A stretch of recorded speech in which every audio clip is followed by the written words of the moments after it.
Just a tough time all around. Yeah. Gas prices here in Connecticut jumping nearly 10 cents just overnight, with the average price now at $3.84 in the state. And joining us now to discuss these prices is Patrick Gourley, an assistant economics professor at the University of New Haven. Patrick, thanks for joining us here. That's a huge increase just overnight. Can we expect those kinds of big overnight jumps to keep happening here?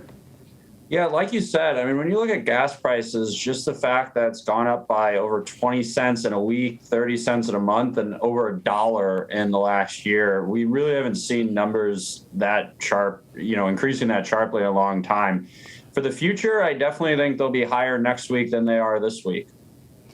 All right, so what kind of impact are we seeing on our economy here in the state? We've already gone through 2 hard years of COVID.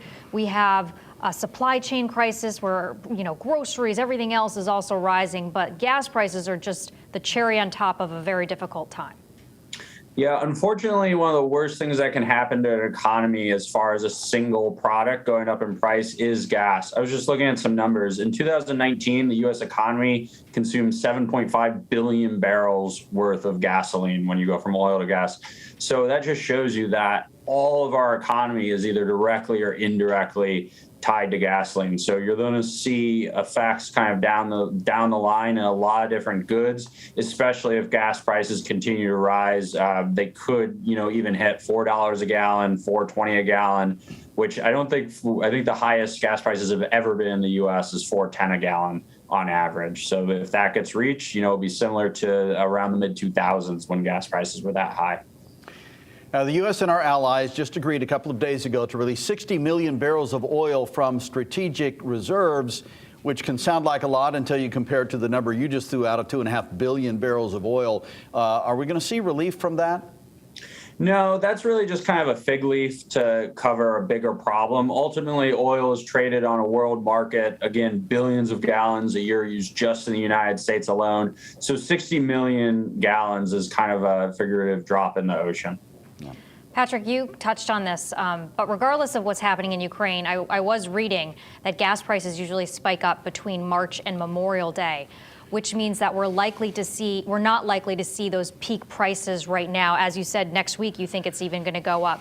From what you know, how high could these prices climb? You were saying in the U.S. the highest average was $4.10, I think, but obviously here in Connecticut we always have higher prices than the national average, or usually do. Yeah, I mean, it's hard to have a crystal ball. Again, oil is traded on a world market, so there's a lot of interacting factors. You have to look at the supply, which right now people are worried about supply from the war in Ukraine, and then you have to look at demand. Demand generally increases as you move into the spring months for driving, at least. Unfortunately, gas prices follow what's called a rocket and feather kind of process, where they tend to rocket up so you notice it because they go up very quickly, and then they kind of feather down, if you imagine just a feather kind of falling through the air. So decreases never happen as fast as increases. So if you've been thinking to yourself, it always feels like gas prices go up faster than they fall, you're actually right. That is a documented economic impact. So even if things do start to get better, it'll take a while for consumers to notice a difference at the pump. All right, Patrick Gourley from the University of New Haven. We appreciate your time today. Thanks for your expertise. Thank you. Thank you. All right, coming up at 5, we are checking in with one local oil company about the impact we're seeing here in Connecticut. Plus, paying these increased prices certainly hurting wallets. We're going to tell you about how one initiative is working to provide financial aid to those in need. And be sure to download the Fox 61 News app. There you can find more information on the rising gas prices and an interactive map to show you the different prices across the state. All right.